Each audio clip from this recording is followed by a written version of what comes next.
All right, so today we're gonna dive into some Okay. pretty fascinating Sounds good. the relationship between Bangladesh and Pakistan.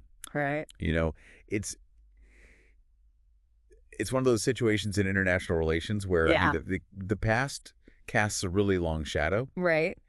and we've got some really interesting source material to unpack today. Okay. A firsthand account from a Pakistani perspective Interesting. that digs deep into how this relationship has evolved and where it might be headed. Fascinating. Yeah. I think it's a perspective that definitely challenges, Yeah.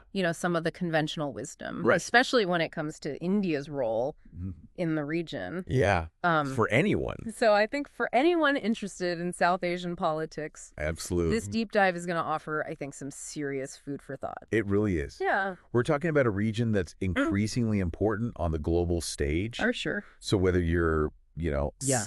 a seasoned diplomat or just starting to explore Yeah. international relations, Mhm. this is a story Absolutely. you want to follow closely. Yeah. So our speaker takes us all the way back Okay. to 1971 Right. and the birth of Bangladesh, Mm-hmm. a moment that fundamentally reshaped the political map Yeah. of South Asia. Right. This was the culmination of a bloody civil war, Right. and our speaker argues that it was a conflict Hmm. that could and should have been avoided. It's important to remember the context here. Yeah. The Awami League, Right. which championed Bengali autonomy, Yeah. they won a landslide victory Mhm. in the 1970 Pakistani general election. Wow. However, Okay. the ruling establishment in West Pakistan Right. refused to hand over power, Yeah. leading to escalating tensions Right. and ultimately the war that led to Bangladesh's independence. It's a period Yeah. marked by immense tragedy. Mm-hmm. And our speaker highlights the devastating human cost of the war. Yeah. They cite a death toll of 300,000, Okay. encompassing both Bengalis and non-Bengalis. Now, it's crucial to acknowledge that Right. the exact death toll remains a subject of debate Yeah, among historians, I see. while the Bangladeshi government officially recognizes a figure of 3 million. Okay. Other estimates, Yeah. including those based on independent research, Right. suggest a lower figure. Okay. Regardless of the specific number, Yeah. the war's legacy of pain and loss continues to shape the Right. relationship between Bangladesh and Pakistan. Absolutely. So as we move forward, it's essential to bear in mind Right. that we're dealing with a very sensitive and contested history. Yes. Our speaker describes the post-1971 relationship Okay. as a roller coaster ride, Yeah. with periods of warming relations interspersed Mm-hmm. with moments of tension and stagnation. Right. They point to specific moments, Okay. like Ziaur Rahman's rule in Bangladesh in the late 70s and early 80s, Right. a period they characterize as one of reconciliation. Interesting. And then there was what they call the golden period of the 2000s, Right. when economic and cultural ties seemed to be flourishing. Now, when we talk about these periods of rapprochement, Yeah. what we're essentially looking at Yeah. are moments of diplomatic thaw, Okay. attempts to rebuild bridges Yeah, after a period of conflict. right.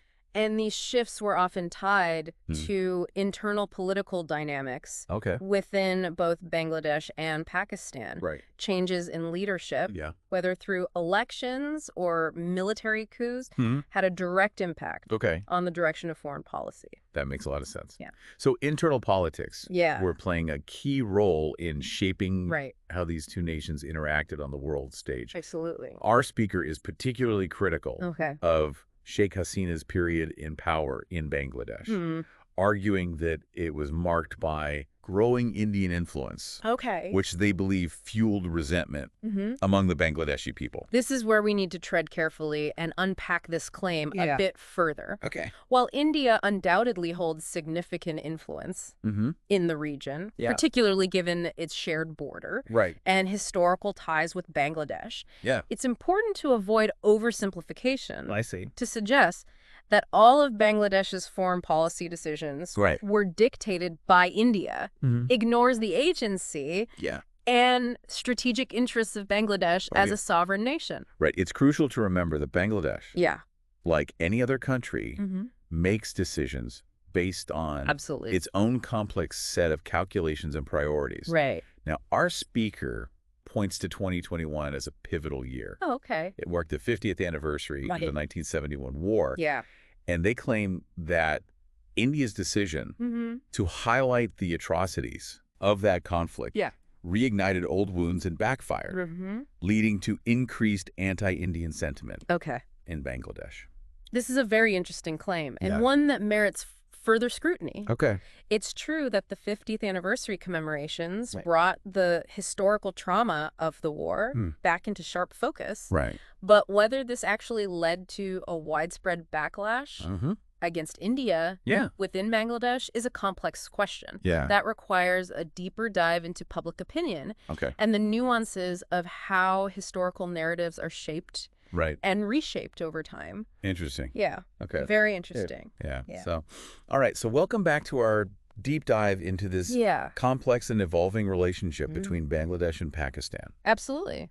As we've seen, this relationship is deeply intertwined with history, politics, and the broader geopolitical dynamics of South Asia. It's a real-life puzzle.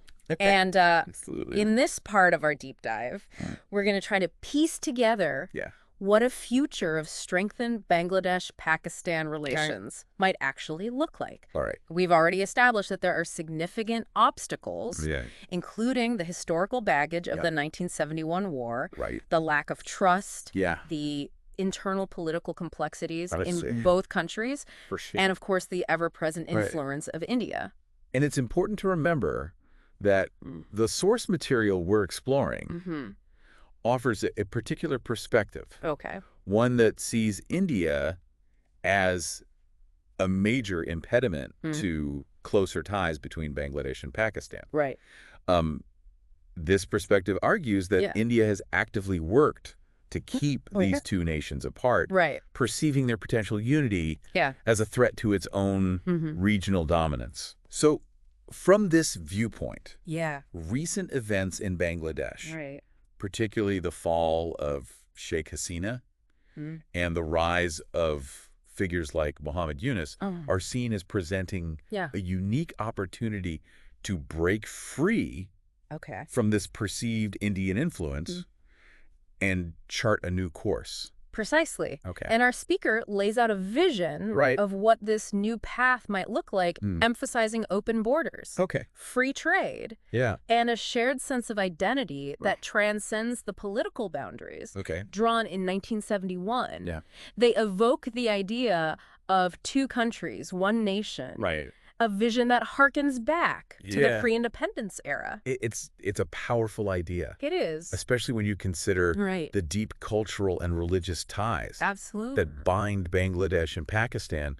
But is it realistic? What are the potential benefits and drawbacks of such a vision? Well, from an economic standpoint, there's a strong case to be made that closer ties could be mutually beneficial. Bangladesh, with its burgeoning garment industry and youthful workforce, could benefit from access to Pakistan's larger market and more established industrial base. Interesting. Conversely, Pakistan could gain from Bangladesh's impressive economic growth and its strategic location as a gateway to Southeast Asia. It sounds like a classic win-win scenario. It does. Each country bringing its own strengths to the table. Exactly. But what about the historical baggage? Can the wounds of 1971 truly be healed? That's a good question. Can you just sweep decades of resentment and mistrust under the rug? That's the crux of the matter. Our speaker seems to believe that focusing on the future and downplaying the past is the key. They even suggest that a shared resentment towards India could act as a unifying force. That's a really interesting point. But I have to wonder, is that a sustainable foundation for a lasting relationship? Building a partnership on shared animosity rather than shared goals and values seems risky, doesn't it? You raise a crucial point. And this is where we need to step back from the speaker's somewhat idealistic perspective and delve into the very real challenges that stand in the way of this vision. Let's unpack those challenges. What are we talking about here? Well, For starters, there's the issue of trust, or rather the lack thereof. Right. The trauma of 1971 runs deep, and there's a significant deficit of trust on both sides. Yeah. Bangladesh has made remarkable strides in establishing itself as an independent nation, and many Bangladeshis are wary of any move that might be perceived as compromising their hard-won sovereignty. Right. It's like they're trying to find that balance between acknowledging their shared history and cultural ties. Right.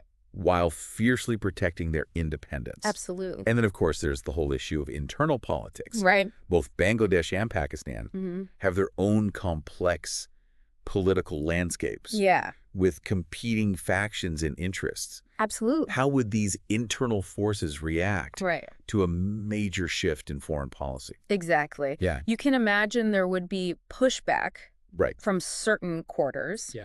And let's not forget the regional implications. Of course. India is a major player in South Asia, and it's unlikely to remain passive while two of its neighbors forge closer ties, especially if those ties are seen as potentially detrimental to Indian interests. So we've got trust issues, internal political hurdles, and a potentially wary regional power to contend with. Absolutely. It sounds like a pretty daunting set of challenges. It is.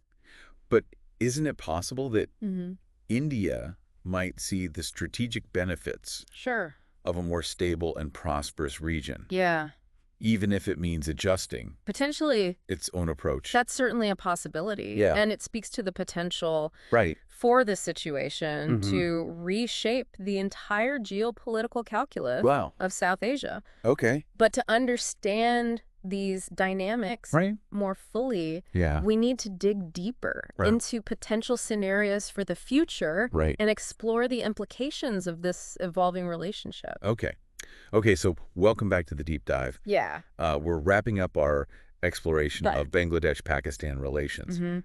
And let's face it, we've encountered some pretty thought-provoking ideas and potential scenarios. Yeah. We've certainly journeyed through a complex landscape from the historical trauma of the 1971 war to the current possibilities for a new chapter in this relationship.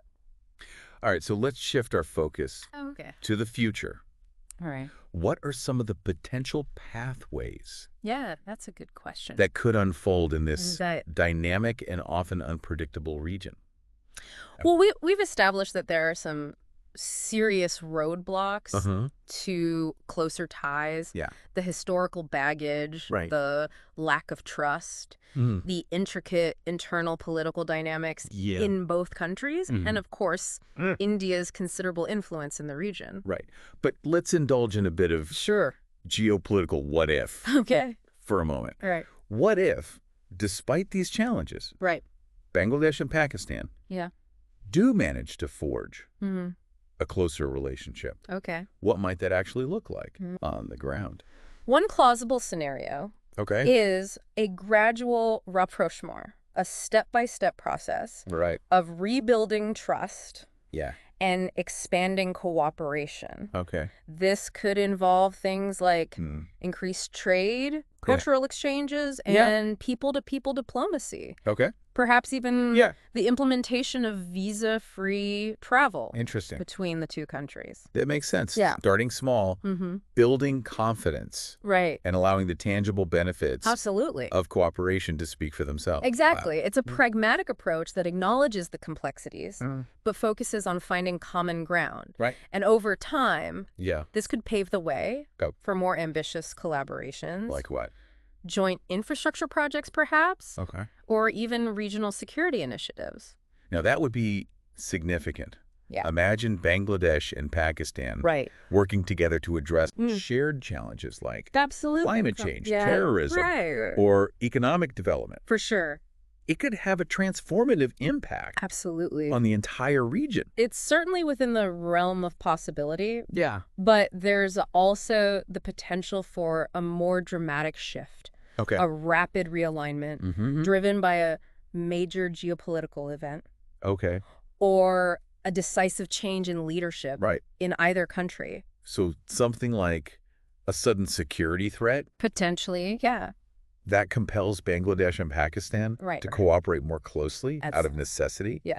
Or perhaps a new generation of leaders emerges. It's possible. Leaders who are less tethered to the past and more willing to embrace a new vision for the future. Precisely. Okay. These are the wild cards that could accelerate the pace of change and potentially reshape the entire geopolitical landscape of South Asia. Okay, but let's not forget about the elephant in the room. Of course. India. Yeah. How would India likely react to a closer Bangladesh-Pakistan relationship? That's the multi-billion-dollar question. Yeah. India has long viewed Bangladesh as falling within its sphere of influence and a closer alignment between Bangladesh and Pakistan would undoubtedly raise concerns in New Delhi. Do you think India might try to actively sabotage It's possible. this burgeoning relationship? Yeah.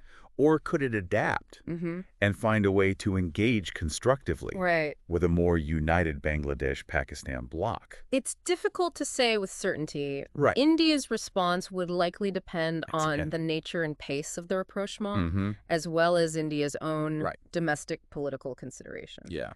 One possibility is that India would initially attempt to contain the relationship, leveraging its economic and diplomatic clout. Okay. To discourage closer ties. But what if that backfires? Yeah. What if pushing Bangladesh and Pakistan closer together only strengthens their resolve to break free from India's perceived dominance? That's a risk India would have to weigh carefully. Right. A more pragmatic approach might be to acknowledge the shifting dynamics and explore avenues for constructive engagement with both Bangladesh and Pakistan. Yeah. Perhaps even considering trilateral cooperation on issues of mutual interest. So a lot of uncertainty, a lot of potential for both cooperation and conflict. It seems clear that the future of Bangladesh-Pakistan relations is anything but predictable. And that's precisely what makes this such a captivating case study. Absolutely. In international relations. It underscores the fact that the geopolitical landscape is in constant flux. Shaped by complex historical forces, evolving power dynamics. Yeah. And, of course, the decisions made by individual leaders and nations. So what's the key takeaway for our listeners? What should they be watching for as this relationship continues to unfold? I think the most important thing is to pay close attention to the signals, both subtle and overt. Look for shifts in trade patterns, diplomatic engagements, and public pronouncements. Are there concrete steps being taken to build trust and expand cooperation? Or is it mostly just rhetoric? And it's crucial to remember that this isn't just about Bangladesh and Pakistan. Absolutely. The ripple effects of their evolving relationship will be felt throughout South Asia and beyond. It's a dynamic situation with the potential to reshape regional alliances. Economic partnerships. And even the balance of power in this increasingly crucial part of the world. Exactly. And as with any complex geopolitical puzzle, there are no easy answers or straightforward predictions. The future of Bangladesh-Pakistan relation remains fluid, full of possibilities and potential pitfalls. So to our listeners, we leave you with this. Keep your eyes on this region because it's a story that's just beginning to unfold. And who knows? Maybe this second chance will indeed rewrite the future of South Asia. Thanks for joining us. Absolutely. On The Deep Dive.